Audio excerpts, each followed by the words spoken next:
Cover ಸ್ಟೋರಿಗೆ ಸ್ವಾಗತ. ನಾನು ವಿಜಯಲಕ್ಷ್ಮಿ ಶಿಬರೂರು. ನಮ್ಮ ರಾಜಕಾರಣಿಗಳಿಗೆ ಹೇಳಿಕೆ ಕೊಡೋದೊಂದು ಶೋಕಿಯಾಗ್ಬಿಟ್ಟಿದೆ.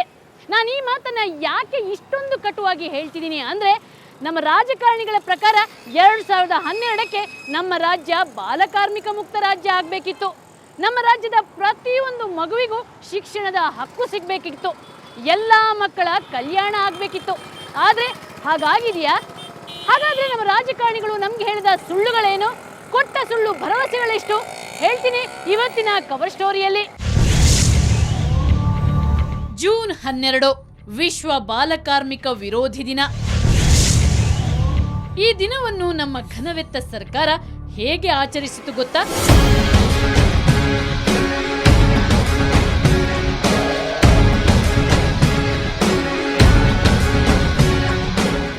ಹೀಗೆ ಪತ್ರಿಕೆಗಳಿಗೆ ಲಕ್ಷಾಂತರ ರೂಪಾಯಿ ಸುರಿದು ಕಲರ್ ಜಾಹೀರಾತು ಕೊಟ್ಟು ತನ್ನ ಜವಾಬ್ದಾರಿಯನ್ನು ಮರೆತೇ ಬಿಡ್ತು.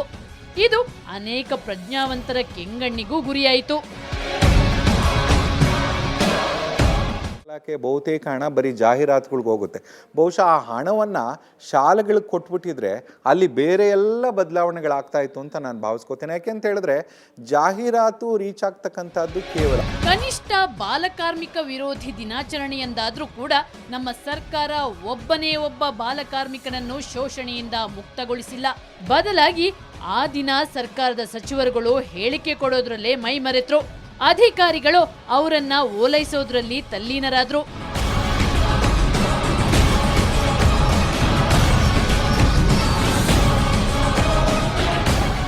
ವಿಶ್ವ ಬಾಲಕಾರ್ಮಿಕ ದಿನ ಆಚರಣೆಯನ್ನು ಮಾಡೋದದು.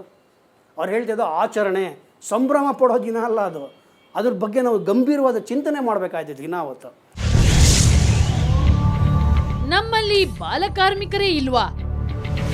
ನ್ಯಾಯವಾದದ್ದನ್ನೇ ಮಾಡುತ್ತೇನೆಂದು ದೇವರ ಹೆಸರಿನಲ್ಲಿ ಪ್ರಮಾಣ ಮಾಡುತ್ತೇನೆ. ನಮ್ಮ ಕಾರ್ಮಿಕ ಸಚಿವ ಪರಮೇಶ್ವರ್ ನಾಯ್ಕ್, ಶಿಕ್ಷಣ ಸಚಿವ ಕಿಮ್ಮನೆ ರತ್ನಾಕರ ಹಾಗೂ ಮಕ್ಕಳ ಕಲ್ಯಾಣ ಸಚಿವೆ ಉಮಾಶ್ರೀಯವರು ಇಷ್ಟೊಂದು ರಿಲ್ಯಾಕ್ಸ್ ಆಗಿರೋದ್ರನ್ನ ನೋಡಿದ್ರೆ ನಮ್ಮ ರಾಜ್ಯದಲ್ಲಿ ಬಾಲಕಾರ್ಮಿಕರೇ ಇಲ್ಲ. ಎಲ್ಲ ಮಕ್ಕಳು ತಮ್ಮ ಶಿಕ್ಷಣದ ಹಕ್ಕು ಪಡೆದು ಶಾಲೆಯಲ್ಲಿ ಇದ್ದಾರೆ. ಎಲ್ಲ ಮಕ್ಕಳ ಕಲ್ಯಾಣ ಆಗಿದೆ ಅನ್ಕೋಬೇಕು. ಆದರೆ ನಿಜ ಸಂಗತಿ ಏನು ಅಂತ ರಾಜ್ಯದ ಜನತೆಗೆ ತಿಳಿಸಲು ನಮ್ಮ ಕವರ್ ಸ್ಟೋರಿ ತಂಡ ಅಪಾಯಕಾರಿ ಕಾರ್ಯಾಚರಣೆಗೆ ಒಂದು ನುಗ್ಗಿಯೇ ಬಿಡ್ತು.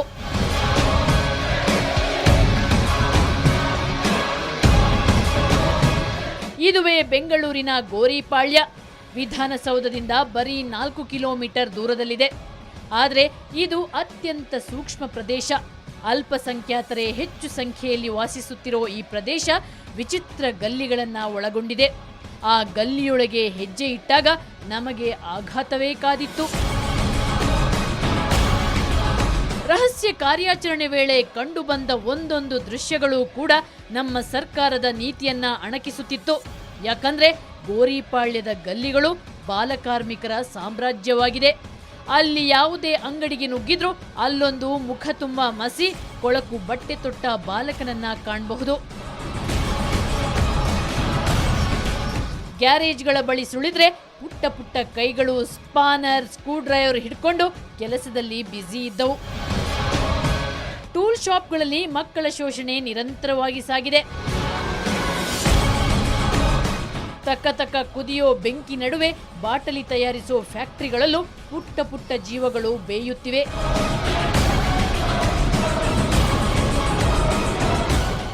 ಇನ್ನು ದೊಡ್ಡವರಿಗೆ ಅಪಾಯಕಾರಿ ಕೆಲಸ ಅನ್ನಿಸಿರೋ ವೆಲ್ಡಿಂಗ್, ಪೇಂಟಿಂಗ್ನಂಥ ಕೆಲಸದಲ್ಲೂ ಪುಟಾಣಿಗಳ ದುರ್ಬಳಕೆಯಾಗುತ್ತಿದೆ. ಮಾಂಸದ ಅಂಗಡಿಗಳಲ್ಲಿ, ಪ್ರಿಂಟಿಂಗ್ ಪ್ರೆಸ್ಗಳಲ್ಲಿ ಬಾಲಕಾರ್ಮಿಕರದ್ದೇ ಕಾರುಬಾರು. ಗಲ್ಲಿಯೊಳಗೆ ಗುಹೆಯಂತಿರುವ ಬ್ಯಾಗ್ ತಯಾರಿಸೋ ಫ್ಯಾಕ್ಟರಿಗಳಲ್ಲಿ ಪುಟಾಣಿಗಳು ಜೀತದಾಳುಗಳಾಗಿ ಕೆಲಸ ಮಾಡ್ತಿವೆ. ಈ ಕತ್ತಲ ಕೂಪದಲ್ಲಿ ಮುಂಜಾನೆ 8ರಿಂದ ರಾತ್ರಿ 12 ಗಂಟೆಯವರೆಗೆ ನಿರಂತರ ನರಕಯಾತನೆ ಅನುಭವಿಸುತ್ತಿವೆ.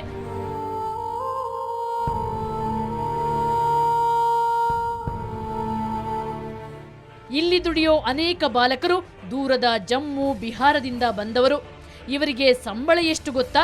ವಾರಕ್ಕೆ ಬರೀ 100 ರೂಪಾಯಿ. बिहार से है। तनख्वाह कितना देते हैं आपको? 100 रुपये खाली संडे को 100 रुपये। संडे को 100 रुपये देते हैं। हाँ। ये भाई है आपका? नहीं वो कहाँ के? वो जम्मू के जम्मू से? आप कहाँ से? जम्मू से जम्मू से। वहाँ गरीबी है? गरीब कितने लोग हैं? अपने बच्चे कितने हैं आपके? 4 भाई हैं, और 2 बहन हैं। 2 बहन है। गरीबी है वहाँ? हाँ गरीब हैं।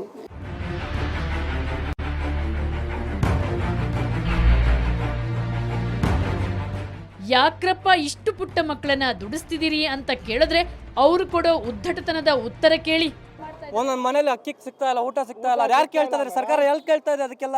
ಯಾವ ಆಫೀಸರ್ ಉಟ್ಕೊಂಡಿದ್ದಾರೆ ಹೇಳಿ? ಅಲ್ಲ, ಒಂದ್ ನಿಮಿಷ, ಯಾವ ಸರ್ಕಾರ ಕೇಳ್ತದೆ? ಯಾವ ಆಫೀಸರ್ ಕೇಳ್ತಾ ಇದಾರೆ ಇವತ್ತು? ದುರಂತ ಅಂದ್ರೆ ಈ ಬಾಲಕರ ಶೋಷಣೆ ಪೊಲೀಸ್ ಠಾಣೆ ಮುಂದೆನೇ ನಡೆಯುತ್ತಿದೆ. ಈ ಬಗ್ಗೆ ಅಧಿಕಾರಿಗಳಿಗೂ ಗೊತ್ತಿದೆ. ಅಧಿಕಾರಿಗಳು ಕ್ಯಾಂಟೀನಲ್ಲಿ ಕಾಫಿ ಕುಡಿತಿರ್ತಾರೆ, ಲೇಬರ್ ಡಿಪಾರ್ಟ್ಮೆಂಟ್ ಅವರು. ಅವ್ರಿಗೆ ಆ ಮಗುನೇ ತಂದು ಕಾಫಿನ ಸರ್ವ್ ಮಾಡಿದ್ರು ಕೂಡ ಅವರು ಏನೂ ನಿರ್ಲಿಪ್ತವಾಗಿರ್ತಾರೆ. ಅಂದರೆ ಅವ್ರಿಗೆ ಏನೂ ಆಗಿಲ್ಲ, ಈ ಸಮಾಜದಲ್ಲಿ ಎಲ್ಲ ನಡ್ಕೊಂಡು ಹೋಗ್ತಿದೆ ಅಂತ. ತಿಂಗಳ ಸಂಬಳ, ಬಾಲಕಾರ್ಮಿಕರನ್ನು ದುಡಿಸೋ ಮಾಲೀಕರು ಕೊಡೋ ಗಿಂಬಳ ತಿಂದು ಕೊಬ್ಬಿರೋ ಅಧಿಕಾರಿಗಳಿಗೆ ಯಾರಪ್ಪನ ಮಕ್ಕಳು ಶೋಷಣೆಗೊಳಗಾದ್ರೇನೋ ಅನ್ನೋ ಅಸಡ್ಡೆ. ಗೋರಿಪಾಳ್ಯದ ಗಲ್ಲಿಯೊಳಗೆ ಅದು ಯಾವ ರೀತಿ ಬಾಲಕಾರ್ಮಿಕರನ್ನ ಶೋಷಣೆ ಮಾಡಲಾಗುತ್ತೆ ಅನ್ನೋದನ್ನ ನಿಮಗೆ ತೋರಿಸಿದ್ದೀನಿ. ಈಗ ಮತ್ತೊಂದು ಪ್ಲೇಸ್ಗೆ ಕರ್ಕೊಂಡು ಹೋಗ್ತೀನಿ.